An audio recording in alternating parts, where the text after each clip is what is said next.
ఆంధ్రప్రదేశ్ మాజీ ముఖ్యమంత్రి వైఎస్ఆర్సీపీ పార్టీ అధినేత జగన్మోహన్ రెడ్డి గారికి కోర్టు గ్రీన్ సిగ్నల్ ఇచ్చేసింది. అవును, సిబిఐ కోర్టులో తాజాగా తాను కుటుంబ సభ్యులతో కలిసి యూరోప్ పర్యటనకు వెళ్లేందుకు పర్మిషన్ ఇవ్వాల్సిందిగా ఆయన కోర్టును కోరారు. దీంతో కోర్టు అనుమతులు కోరడంతో తమ కుమార్తెల వద్దకు వెళ్లేందుకు అనుమతులు ఇవ్వాలని పిటిషన్లో దాఖలు చేశారు.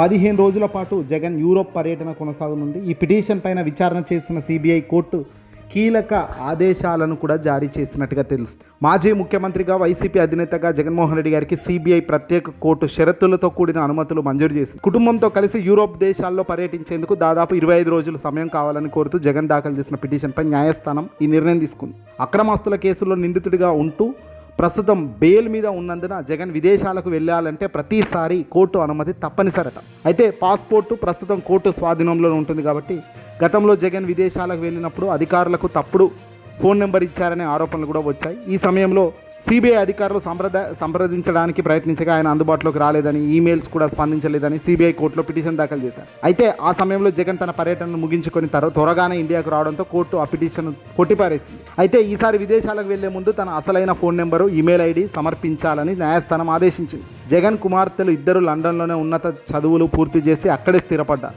గతంలో వారి గ్రాడ్యుయేషన్ డే కోసం కూడా జగన్మోహన్ రెడ్డి గారు లండన్కి వెళ్ళి వచ్చారు. ఈ నెల 20 నుంచి మే 15 వరకు జగన్ లండన్, యూరోప్ పర్యటన కొనసాగనుంది. ఈ పర్యటనకు వెళ్లేందుకు అనుమతి కోసం జగన్ ₹1,00,000 పూచీకత్తు సమర్పించాలని, పర్యటన ముగించుకుని వచ్చాక వీడియో కాన్ఫరెన్స్ ద్వారా విచారణకు హాజరు కావాలని కోర్టు స్పష్టం చేసింది. అధికారులకు ఎల్లప్పుడూ అందుబాటులోనే ఉండాలన్న ప్రధాన షరతులతో కూడిన జగన్కు విదేశీ ప్రయాణానికి మార్గం గ్రీన్ సిగ్నల్ వచ్చేసింది. దీంతో ఈ నెల 20న కుటుంబ సభ్యులతో కలిసి జగన్మోహన్ రెడ్డి గారు విదేశాలకు వెళ్ళబోతున్నారు. తిరిగి మళ్ళా మే 15కు ఆయన ఆంధ్రప్రదేశ్కు, హైదరాబాద్కు లేదంటే భారతదేశంలో అడుగుపెట్టేందుకు అవకాశంగా కనబడుతుంది.